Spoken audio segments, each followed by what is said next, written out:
जी, national emergency operation centre में जहाँ पे आप अभी इस टाइम मौजूद है, यहाँ पर हमारे पास तमाम लेटेस्ट टेक्नोलॉजी सॉफ्टवेयर जो एक्सपर्ट्स जो हैं वो इंटीग्रेट हो चुके हैं। ना सिर्फ आज बल्कि आज से 3 साल पहले हमने इस प्रोएक्टिव डिज़ास्टर मैनेजमेंट सिस्टम को जो है वो ट्रांसफॉर्म किया है, एक रिएक्टिव से प्रोएक्टिव डिज़ास्टर सिस्टम की तरफ हमने शिफ्ट किया है। इसके हवाले से हमने जो लेटेस्ट टेक्नोलॉजीज़ यूज़ की उसमें GIS है, रिमोट सेंसिंग है। हमारे पास नेशनल डिज़ास्टर मैनेजमेंट अथॉरिटी में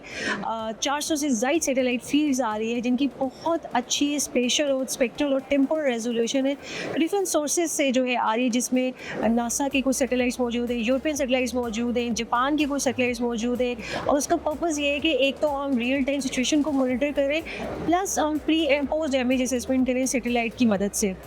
इसके साथ साथ GIS टेक्नोलॉजी की बात करेंगे तो आपको पता है GIS और AI जो है they are the latest technologies जिसके बगैर अभी आप प्रोजेक्शंस नहीं कर सकते हैं या फिर कोई भी नई एडवांसमेंट नहीं कर सकते हैं। तो इन टेक्नोलॉजीज़ को अपनाना जो है वो ना सिर्फ पाकिस्तान बल्कि दुनिया की किसी भी मुल्क के लिए बहुत ज़रूरी है। नेशनल इमरजेंसी ऑपरेशन सेंटर में हमने जो है ये अपना एक मजबूत सिस्टम जो है डेवलप कर लिया है। उसमें आप यहाँ पर मुख्तलिफ पोर्टल्स देख रहे हैं, यहाँ पर हमने इंटरैक्टिव पोर्टल्स बनाए हुए हैं और वो इन्हीं टेक्नोलॉजीज़ की मदद से बनाए हुए हैं, जिसमें ना सिर्फ हमारे पास मैपिंग हुई हुई है जो कि GIS का जो मेन पर्पज़ है, जिसमें हम मैपिंग करते हैं किसी भी किस्म का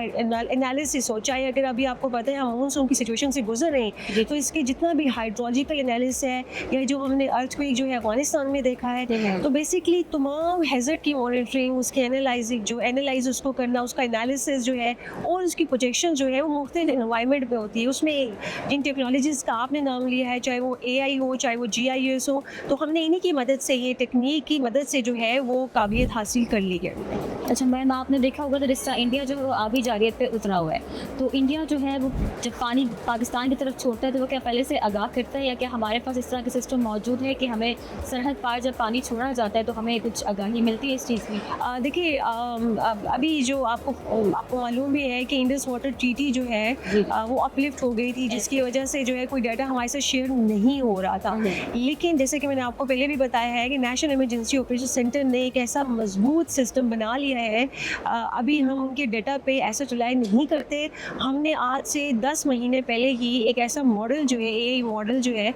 थ्रू मशीन लर्निंग जो है वो डेवलप कर लिया था कि हम वो फिगर्स और वो जो भी डेवलपमेंट हो रही है in their dams, in their tributaries जो है वो हम फेच कर रहे थे, वो हम जनरेट कर रहे थे खुद से। ये हमारे पास काबिलियत मौजूद है। जैसे कि डाटा हमारे साथ शेयर नहीं हो रहा था, लेकिन अभी जो सिचुएशन हम देख रहे हैं इंडिया में भी बारिशें जो है आपको पता है हिमाचल प्रदेश में, इंडियन पंजाब में, जम्मू में उनके जो मकामात पे भी जो है वो काफ़ी एक्सेसिव रेन हुई है। आज 7वें और 8वें स्पेल में जो है वो 600 मिलीमीटर से ज़्यादा बारिश रिकॉर्ड की गई थी। तो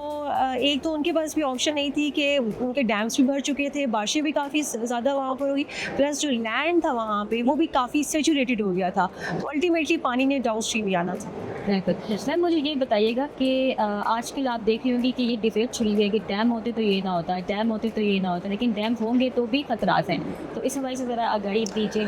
देखिए, अभी जो हमने चूँकि हम मानसून की सूरत हाल से गुजर रहे हैं, लेकिन इसके साथ साथ हमने जो है वो तमाम जो मिटिगेशंस हो सकती हैं या स्मॉल और बड़े प्रोजेक्ट्स हो सकते हैं, वो भी हमने उस पर काम जो है वो पहले भी कर लिया था, लेकिन अभी हम उसमें मज़ीद जो है अमेंडमेंट्स कर रहे हैं। चूँकि अभी जो नेक्स्ट मानसून स्टार्ट होते हुए हमारे पास सिर्फ 10 महीने हैं और उन 10 महीनों में हमने अपनी तैयारी पूरी मुकम्मल करनी है। जो भी छोटे मोटे प्रोजेक्ट्स हैं इनसे हमने इन पर जल्दी एग्जीक्यूशन करनी है, क्योंकि मानसून का पैटर्न जो है ये मज़ीद वर्ष हो सकता है, मज़ीद इराटिक हो सकता है, क्योंकि आप देखेंगे ना सिर्फ पाकिस्तान बल्कि दुनिया की तरक्की याफ्ता ममालिक भी इससे 2-4 हुए, चाहे वो अमेरिका हो, चाहे वो चीन हो। अभी सऊदी अरेबिया में भी कल परसों बारिशों की वजह से हमने वहाँ पे भी जो है लोकलाइज्ड रेन एमरजेंसीज देखी हैं। तो इसके लिए हमने एक प्रोजेक्ट जो है वो डेवलप किया है कि कौन कौन से डैम्स हैं। डैम्स तो एक बड़ा प्रोजेक्ट होता है, हम वो रिटेंशन रिजर्वायर बना सकते हैं, वो अलॉन्ग द ब्रिजेस हो सकते हैं या फिर दरिया के किनारे कुछ ऐसे रिटेंशन पॉइंट जहाँ पे आपका कैनाल जो है नेटवर्क भी हो, वहाँ पे हमने वो लोकेशंस को आइडेंटिफाई किए हैं, जिस पे हम मुख्तलिफ डिपार्टमेंट के साथ मिल के इंशाल्लाह एग्जीक्यूशन करेंगे। मैम शुमाली इलाकों की तरफ जो है सैलाब के ज़्यादा ख़तरात मौजूद है, तो क्या इंडिया में कुछ ऐसे प्रोजेक्ट्स वगैरह निकाल रहा है, इस तरह के किसी प्रोजेक्ट पे काम कर रहा है जो उनकी मदद कर सके, मतलब हम तो पहले से आगाह कर सकें? जी, शुमाल नॉर्दर्न साइड की बात की जाए तो वहाँ पर जो मेजर इशू है वो ग्लोव का है और स्नो मेल्टिंग का है।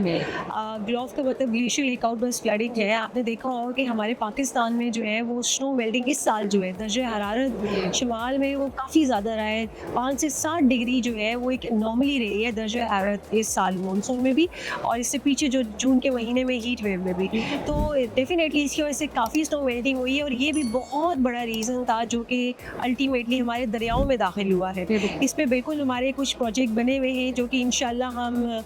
बैनुल-अक़वामी सतह पर भी लेके जाएंगे, जिसमें ग्लोव का प्रोजेक्ट है, जिसमें हम एक रीजनल लेवल पे जो है स्नो मेल्टिंग पे एक पूरा प्रोजेक्ट और हमारी पूरी एक प्रोजेक्शन डेवलप हुई है, क्योंकि पाकिस्तान के पास जो HKH का रीजन है उसमें सबसे ज़्यादा कॉन्ट्रीब्यूशन जो एरिया वाइज है वो पाकिस्तान के पास है। इस पर हमारा यहाँ पर एक सिंडिकेट भी बना हुआ है जिस पर हमने एक डिटेल एनालिसिस किया हुआ है ग्लोव के हवाले से, स्नो मेल्टिंग के हवाले से और वाटर बजट के हवाले से।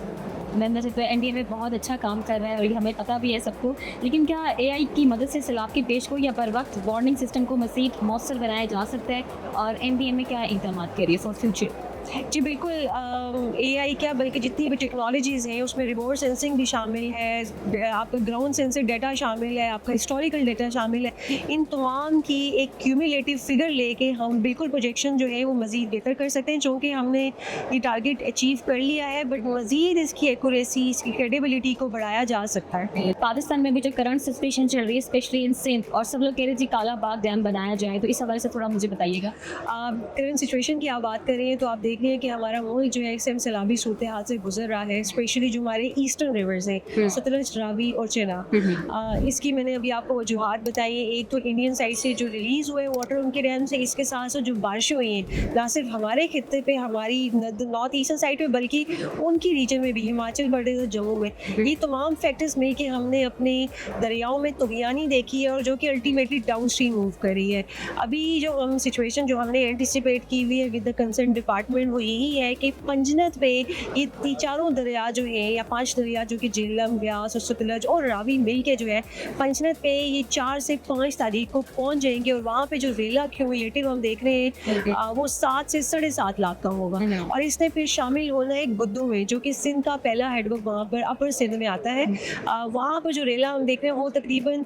9 लाख से कम होगा, यानी 8 लाख के करीब, 8.5 लाख के करीब वो रेला होगा, और वो 6 से 7 सितंबर को वहाँ दाखिल होगा, और जो कि उसकी विद इन डिज़ाइन कैपेसिटी हुई है जो कि 12 लाख क्यूसेक है। अब इसकी वजह से जो मुतासर जो हो सकते हैं इलाके जो उसके बेसिकली एडजॉइनिंग में हैं, उसमें लाड़काना, उसमें सक्कर, गोटकी, कश्मोर, ये मकाम शामिल हैं, स्पेशली जो कच्चे का एरिया है। प्लस इसके साथ साथ आपको पता है सिंध का जो है इट्स अ प्लेन एरिया, तो वहाँ पर पानी नॉर्मली ज़्यादा देर तक खड़ा होता है। तो इसके साथ साथ जो लोकल एडमिनिस्ट्रेशन है, जो सिंध की गवर्नमेंट है, उन्होंने भी कुछ एवैक्यूएशन स्टार्ट कर दी है,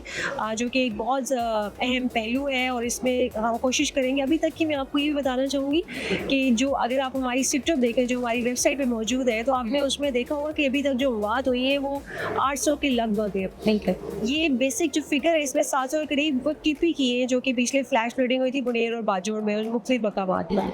जो मेजर एवैक्यूएशन हुई है सिर्फ KP में के बाद वो 10,000 से ज़ायद हुई है, तो वो भी एक सक्सेस स्टोरी है। अगर आप ये भी रिवर लाइन की ब्लडिंग की बात करें तो इसमें भी लाखों की तादाद में लोगों को टाइमली एवैक्यूएट करवा लिया गया, और इससे सिंध में भी ये प्रैक्टिस हो रही है। तो मैंने जिस तरह आपको कहा है कि अभी हम क्लाइमेट चेंज जो है हमने इस तरह के ज़्यादा इंसिडेंट फेस करने, तो अभी आई थिंक हमारा जो शिफ्ट होना चाहिए, टेक्नोलॉजी हमने अपना ली है अभी कैपेसिटी बिल्डिंग की तरफ और लैंड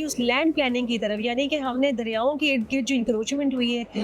उसको एक तो रिमूव करना है। लैंड प्लानिंग यानी जो सोसाइटीज़ बनी हुई हैं जो कि बिल्कुल दरियाओं के रुख में बनी हुई हैं, तो इनको थोड़ा सा हमने रीप्लान करना है। तो आई थिंक अभी हमने जो चीज़ें बेहतर करनी है, बिकॉज क्लाइमेट चेंज तो इसको हम नहीं रोक सकते, बिल्कुल ठीक है। और आपको पता है इसमें ज़्यादा जो कॉन्ट्रीब्यूशन है वो तरक्की याफ्ता मुल्कों की है। हम तो खुद एक विक्टिम में खुद एक सफ़र कर रहे हैं उनकी वजह से, क्योंकि पाकिस्तान की कॉन्ट्रीब्यूशन नेग्लिजिबल है। तो मैम ये कहा जाता है कि डैम बनाने से ये मसला हल हो जाएगा, तो आपका क्या मौक़िफ़ है? मैंने जिससे पहले भी अर्ज किया था कि बिल्कुल आप you can not call it dam एक बहुत बड़ा प्रोजेक्ट है, उसकी एक ड्यूरेशन बड़ी है। हम छोटे छोटे रिटेंशन पॉन्ड्स बना सकते हैं, रिटेंशन रिजर्वायर बना बना सकते हैं इन तमाम दरियाओं के करीब, स्पेशली जहाँ डिप्रेशन है, ब्रिजेस के करीब। जिस तरह एक सुख ब्यास के नाम से सुखस के करीब एक एरिया है, वहाँ भी हमने एक छोटा सा रिजर्व, जिस तरह इंडिया ने पोंग और भाखड़ा को जो है वो एक वेट लैंड में उन दोनों का इन्फ्लुएंस पॉइंट होता है, जैसे हरीके, तो हम भी इस तरह की स्ट्रैटेजीज लेके जो है इससे निपट इंडिया में भी लातादार डैम्स हैं, इसके बावजूद सैलाबी सूरत हाल हमसे ज़्यादा ख़राब है। बिल्कुल ऐसे ही है, लेकिन हम इस पे बिल्कुल काम कर सकते हैं। जैसा मैंने आपसे कहा कि हमने एक प्रोजेक्ट डेवलप किया है, लोकेशन आइडेंटिफाई की है, हमने एक पूरी मेथोडोलॉजी की तहत जो है एक लोकेशन तमाम पाकिस्तान में वो रीजन आइडेंटिफाई करिए जहाँ पे वो रोटेशन रिजर्वायर बना सकते हैं। आई बिलीव अगर इस पे काम हो जाए तो हम सैलाबी सूरत हाल से आने वाले सालों में बच सकते हैं इंशाल्लाह। Thank you very much.